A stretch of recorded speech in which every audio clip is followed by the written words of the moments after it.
Hello everyone and welcome back to Speaking Spurs with me, Kieran, talking all things Tottenham. Thank you so much to everyone that's subscribed to the channel and supported so far. It's been an incredible journey, really enjoying it. Don't forget to subscribe if you haven't, hit the video with a like and leave your comments below so we can continue the discussion. So apologies that I didn't get a video out sooner about the atrocious Carabao Cup defeat against Chelsea in the first leg at Stamford Bridge. Had a bit of a family emergency going on. But now I'm back and we will talk about that, and then I will do another video afterwards talking about some transfer links that have come out over the last couple of days and today. So let's talk about the game. So first leg, we're 2-0 down. It's not the end of the world. It's going to be difficult because this means all Chelsea have to do when they come to our place is sit back, defend, and then hit us on the break. Ideally, what we would have wanted to have done to them. We just couldn't execute it because we weren't in it from the off, really. We had a really poor first half. That set the tone for the game. Changes were made in the second half, which we'll talk about. That did make a difference. But 2-0 down against Chelsea, it's a difficult thing in that current game. However, the game at the Tottenham Hotspur Stadium, it's a clean slate. I think to beat them 3-0 is going to be difficult. I think to beat them 2-0 is doable. And I think that's the best we can really hope for in that scenario, unless we go on a mad one and they have a bad day. So let's talk about this game itself. Look, at the end of the day, really shaky first half from us. We weren't in it. We gifted them both of the goals. At the end of the day, although Chelsea were much better than us on the day, they passed around us, made us look like we weren't there in the first half. They didn't put the ball in the back of net on their own. I mean, the first one, Davinson Sanchez on another day, clears that. It was just, he shouldn't have even had to have gone in to try and clear that ball away from the line, but that's the situation we are in. On another day, Eric Dyer plays instead of Tanganga. That terrible pass to Royale for the first goal doesn't happen. Tanganga also didn't manage to react to that well enough either, and wasn't strong enough with his man. And then the second goal, on another day, that's Eric Dyer heading that ball away and not into the back of Ben Davies, which ends in the back of the net. So we can't blame Davies for that either. Couldn't get out of the way at point blank range. Can't blame Hugo Lloris. So both their goals were gifted to them by us.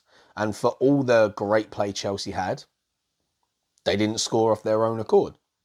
So, different personnel, different game. Not saying we'd have gone on to win because we just weren't good enough going forward, but could have been a draw.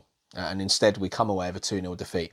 Let's talk about the players themselves. So on the pitch, Hugo in goal, and then the back three of Tanganga, Sanchez and Davies.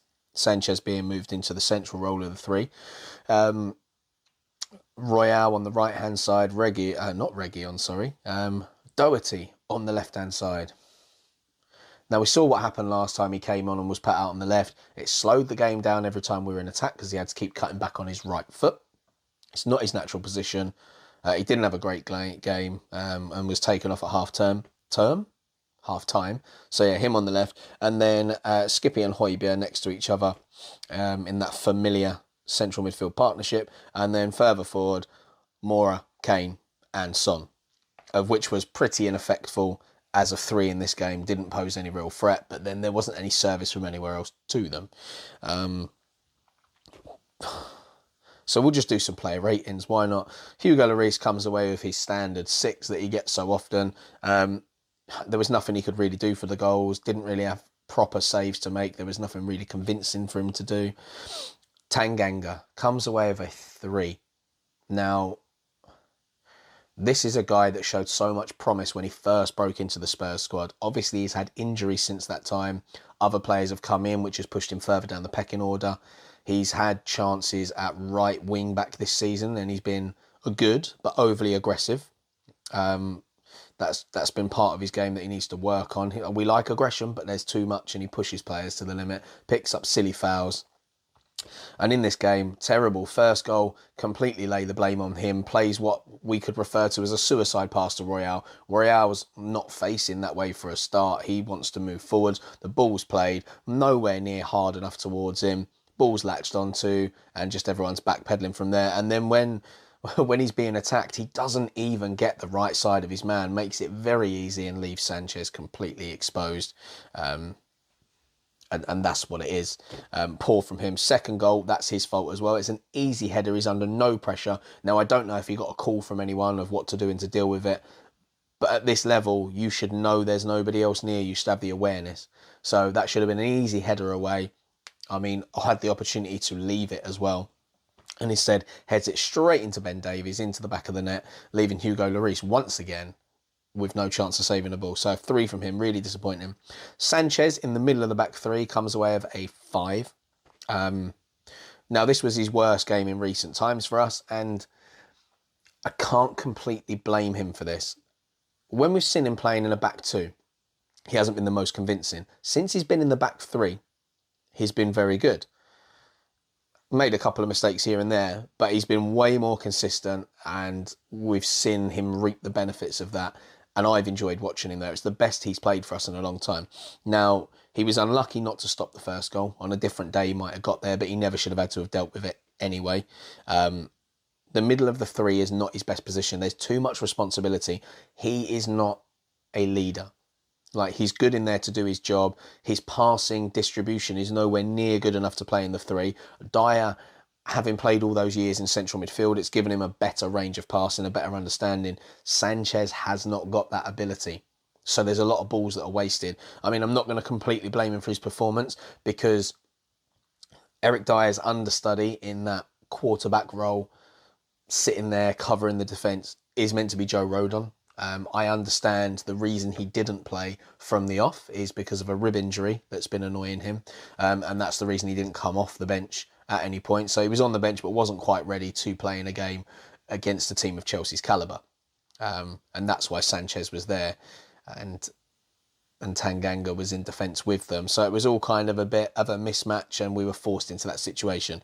So I'm not going to blame him completely for that performance, but I did think on the whole he dealt with Lukaku really well. Apart from the one-headed chance Lukaku got whilst he was being marked by Sanchez, I actually think he shepherded him really well. He didn't have too many chances. He was touch tight with him when he needed to be. He gave him the distance, read a lot of things really well, made a couple of good challenges. So from a defensive point of view, good. Positional, not great. Ben Davies comes away with a 6, the best of the back 3. The own goal, not his fault whatsoever, knew nothing about it. But yeah, a typical Ben Davies display of late. Reliable, solid, gets the ball moving when he had to. So yeah, 6 for him. Royale, a 5. Defended okay at times, passing, once again, it's just not good enough. We definitely need a right wing back in there that can pass. I'm a little bit miffed that we didn't go in for Trippier. I know a lot of you are going to be going, 31, too old, blah, blah, blah. He's won a league title. He's a good player. He's still an England international. I wouldn't have bought him outright. I'd have opted to take him on loan till the end of the season. I don't know if he would have been interested in that. I know Simeone didn't want him to leave Atletico Madrid. So it could have been a viable option. It would have given him a higher standard of football than he's going to get at Newcastle, because he's gone from league winner to relegation battler, but didn't happen, and we'll talk about that in the next video. So yeah, Royale not good enough. On the other side, Doherty comes away with a 3. Now, the majority of this is not his fault. We saw what happened last time he played at left wing back. He is not a left-sided footballer. All right, Conte made a massive mistake putting him there. I know he was kind of forced into these sort of situations, but as we saw in the second half when we went to the flat back 4, Davies out there made much more sense. Obviously, with Dyer not being available and Rodon carrying a rib injury, I do understand that to take Davies out of there was nobody else to put in as a third centre back, which would have caused the issue of a flat back 4. But we could have had that with Davies on the left, Sanchez and Tanganga with each other, and Royale on the right. And that could have been from the off. Yeah, so Doherty, on a side he's unfamiliar with, not his position, taken off at half-time. You know, it is what it is. We'll leave it there. Skip comes away with a 6. He battled hard, as always. Unlucky to go off, I thought. The quality from him wasn't there, but it wasn't there from anyone during this match. But he was trying, he was running, he was battling, he was trying to make it difficult for the Chelsea players. Very unlucky to go off. And we'll talk about the man that should have come off, Højbjerg. I've given him a 4. Now, this is one of the worst games I've seen him play for Spurs. I'm not going to criticise him too much and say, blah, blah, blah. I've seen things on social media, people saying Højbjerg is one of the worst signings we've made. I can't believe he's playing for Spurs. Like, seriously? He's had a few bad games, and they've not been really bad. He's done his defensive work in the majority of the games. Passing's been a bit off, but, you know, he's just hit a little blip, and people are saying that he's a terrible player and shouldn't be at Spurs. Defensively, he's been sound for us the whole of last season. I thought he was very, very good. He's just having a little rough patch, like lay off him a bit. In this game, not good enough for one of our senior players in a game against Chelsea, one of our rivals in a cup game, our London derby, should have been more up for it.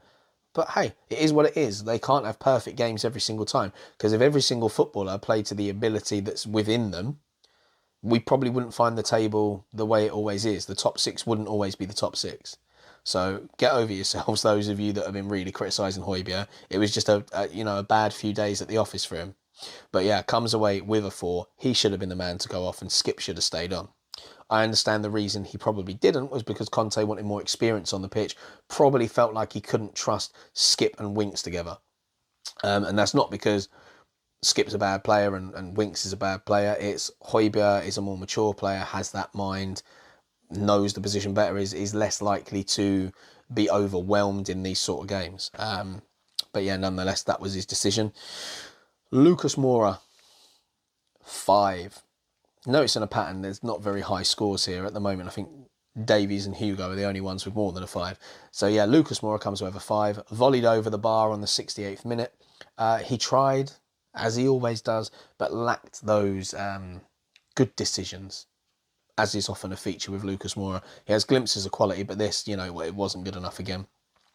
Sonny, 4. All I've written for him is little to no impact. I thought, considering it's a big game, I thought he was terrible. Just not good enough from Sonny. In the same boat as Højbjerg, just wasn't good enough from the two of them. Senior players, with the quality they've got, should have been better. Harry Kane, 5. Barely saw him in the first half. At times you could have mistaken that we didn't have a striker up top. He had that low free kick that tested Kepa in the second half. Isolated up top with little to no service. So he tracked back a few times. There was one where Lukaku actually came back to make a challenge, which really pleased the Chelsea fans. And then once he got the ball, Harry Kane then runs back and makes a challenge on Lukaku. So he was trying to get involved in the ways that he could, but unfortunately, up top, there was just nothing for him. I kind of feel sorry for him, especially as he's been on a slight incline recently. He started playing better. The team have been better around him, and then this game, it just really let it down and offered no quality there. So let's talk about the substitutes. Tanguy Ndombele comes on, and I actually think he added thrust to the game. I do. As poor as he's been since he's been at Spurs and underwhelming, I actually thought in this game, in the second half, he gave us the lift that we needed, tried to drive us forward. There was a couple of frustrating moments. The ball was bouncing about. He flicked it over the top of one player, then tried to flick it over the top of the next one. And I'm like, what are you doing? Just bring the ball down and play. He ended up losing the ball. He had a shot that he blazed quite high and wide, but he was actually entitled to go for it because nobody else had been creating all game. But he added a little bit of something. But then once again, he had his typical Ndombele moments when he was getting fouled on the floor, not getting up, lacklustre, looking fed up. So it was a mixed bag from him. But in terms of quality, he helped us when it moved into a 4-2-3-1. So he actually came in the number 10 role. Winksy comes away with a 5. Not as much impact as he's had in recent games. But when he came on, it was a different game. By this point, Chelsea full control of the game. Although we've got to go for it, at the same time, we still need to be defensively solid, because it's not the fact that we were losing, it's the fact that it's a game over 2 legs. So yes, you've got to go for it because you want to get back into the game. The only issue is if you commit too far forward and take too many risks, you concede more goals, and then the second leg becomes null and void. You're just playing for the sake of playing because you have to play 2 legs. So for Winks, it was a difficult game for him to get into. Brian Hill, he's not got a score because he only got 10 minutes. He did have that nice little run down the left-hand side to the touchline, and then put the ball in to set up Lo Celso, who didn't score from it, and then Lo Celso. So didn't really get much time at all. He tested Kepa, had that low shot, from the Brian Hill cross, and then Tanguy couldn't force it home from there. So it was a bit unlucky in that sense. But I think these substitutions in these sort of games, if you're going to make them, they need more than 10 minutes.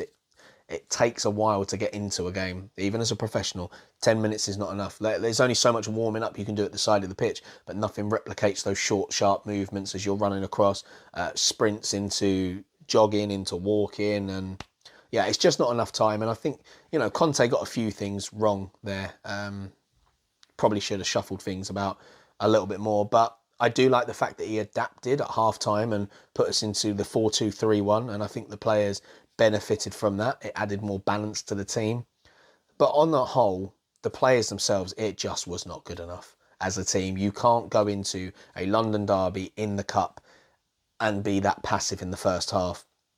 But speaking of January, Conte has come out in his interview and said that, the January window is not going to fix us. And we know it's not. There'll be many people out there getting excited with players we're linked with thinking we can really turn it around. It's not going to fix us. The gap between us, Manchester City, Chelsea, Liverpool, the gap is noticeable. We might pick up points against these teams across the course of the season, but on a consistency basis and as a squad, we're not up to their level. And it's obvious for him and us and everyone to see it. We might scrape top four. We've got a good chance, especially if we get players in that he can work with in January, get a few out the door. Yeah, I think we can push for top four. But that gap between us and the next three, it's a big gap. And he said it's going to take time to do it. January will not resolve it. And just a little side note, our first shot on target was that of Giovanni Lo Celso in the 88th minute. It's reverted back to that sign that we had before under Nuno, where it was taking us whole games without getting shots on target and creating chances. It kind of felt like that. It's almost like we were intimidated by Chelsea, and we shouldn't have been, because they haven't been that great recently. They've been picking up points. They've had a few rubbish defeats. They've had some draws. They've not played to their full potential. Should have taken advantage of that. This was the game to do it, especially away from home. But look, we do go back to the Tottenham Hotspur Stadium. We have got a chance to put our stamp on it. Hopefully, some players are going to be back. We definitely missed Eric Dyer, and I bet there's a lot of you out there that never thought you were going to hear anyone say that. But he has been good this season. He has been a leader in that back line. His passing has been pretty good. His ability to head the ball and read the game has been good this season. So you're going to just have to suck it up and admit it, people. We missed Eric Dyer. We need him back in the squad. More so than Romero at this stage, I would say. I think, Romero's still got some adaptation to do to the style of English football. So, yeah, we missed him. And then obviously Joe Rodon, his backup, rib injury, and that's why he wasn't in there. So there are reasons why things didn't quite work out in that game. I get it. So there are excuses that we can make about the personnel available, the formation that we started with, people that were played out of position. I get it. But on the whole, the passion, the desire, the hunger to be in a London derby wasn't there, and it wasn't good enough.